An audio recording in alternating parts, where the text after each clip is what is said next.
The Reserve Bank of Malawi scrapped the Malawi Kwacha's peg to the dollar, allowing the markets to determine the currency's exchange rate in a desperate attempt to get back on track the derailed extended credit facility program with the IMF. We now continue our discussion about the devaluation of the Malawi Kwacha and its implications with Jan Duvenage, Africa Research Analyst from Standard Bank Research. Thank you so very much, Jan. Great to have you on the program. So we've seen the Malawian Kwacha depreciate by over 50%. In fact, to over 250 against the dollar from around 165. A lot of investors out there and, of course, economists saying that this is going to be a very positive outcome and it's really going to benefit importers and exporters quite extensively. Is this your view as well, Jan? That's right. I think it had to happen. The devaluation was certainly on the cards. Of course, it was blocked by the former president, Mutharika, and since his death some weeks ago, under the new regime, they have obviously revisited the exchange rate regime, and the new president have taken the correct steps, I believe, to in fact relook at the actual value of the kwacha, and hence there was that steep devaluation. Let's look at what it could actually do. And the point is that we know a lot of aid comes through to the country. And one of the reasons that they actually needed to make this move was to ensure that aid would be secured down the line. The other issue is the foreign exchange reserves. It's now dropped to around 1 month in reserves. And this is creating a bit of a problem because only, when you look at 3 months, that is sort of a good safety net. What is your view on this in terms of how we can actually see a balance occurring once again? I think the IMF, my view is the IMF is eventually going to play a very prominent role in the adjustment process. I think the donor community, especially the United Kingdom, which has given a huge amount of budget support with previously withdrawn to Malawi, they will follow, I think, where the IMF leads. The adjustment process, I think, will take a while to be completed, but once I think the IMF and the World Bank steps back into the country and comes out with a support package, the budget support flows from the UK as well as some support from the United States, sort of more private money, will also flow in. And of course that will support foreign exchange inflows. And it still remains to be seen whether the kwacha will remain at the current level of about 255 to 260, which is what it's trading at according to the central bank. One negative impact, though, Jan, is what we could actually see. Sorry to interject there. The farm input subsidy program, I know you've been looking out for that, and that could actually be negatively impacted. Give us an indication of how so.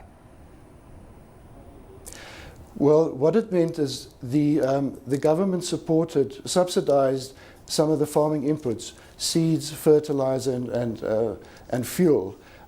Not fuel directly, but fertilizer and seed. What happened is that there was a booming agricultural sector. Malawi eventually became a net exporter of food rather than an importer of food.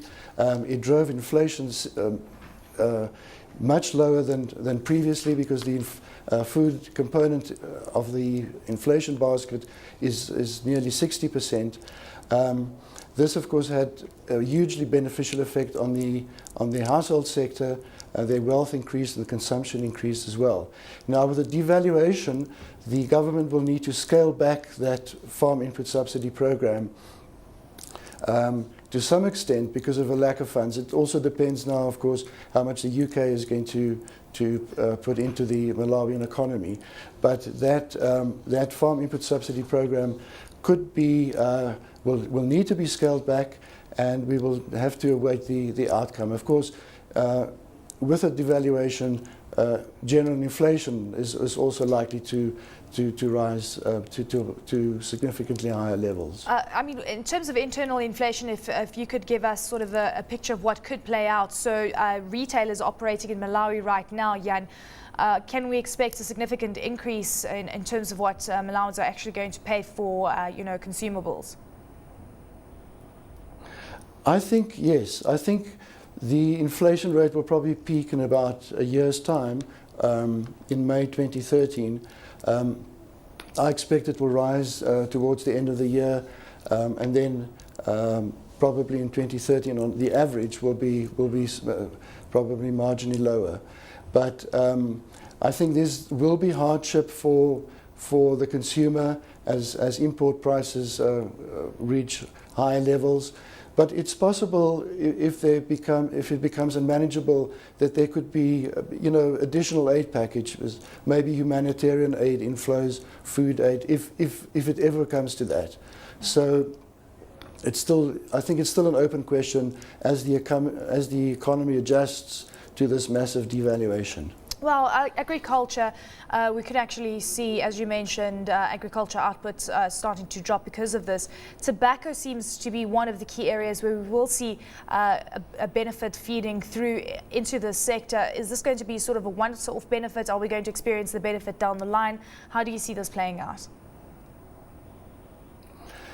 It will be not only a once-off benefit. I think the devaluation, of course, will mean that tobacco growers will reap higher prices for their tobacco sales. I think the problem with the tobacco sector in the long run is still problematic insofar as burley tobacco will eventually be phased out globally because of the ban on tobacco additives. So that's a structural problem that lies ahead over the next few years. But the economy remains undiversified and still highly dependent on aid. And unless those two issues are addressed from a structural point of view, I think the country will remain vulnerable to shocks.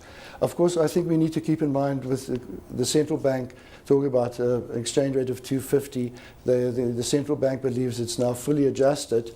However, with high inflation in Malawi compared to the trading partners, there will have to be additional devaluation or depreciation towards the end of the year as well as in 2013.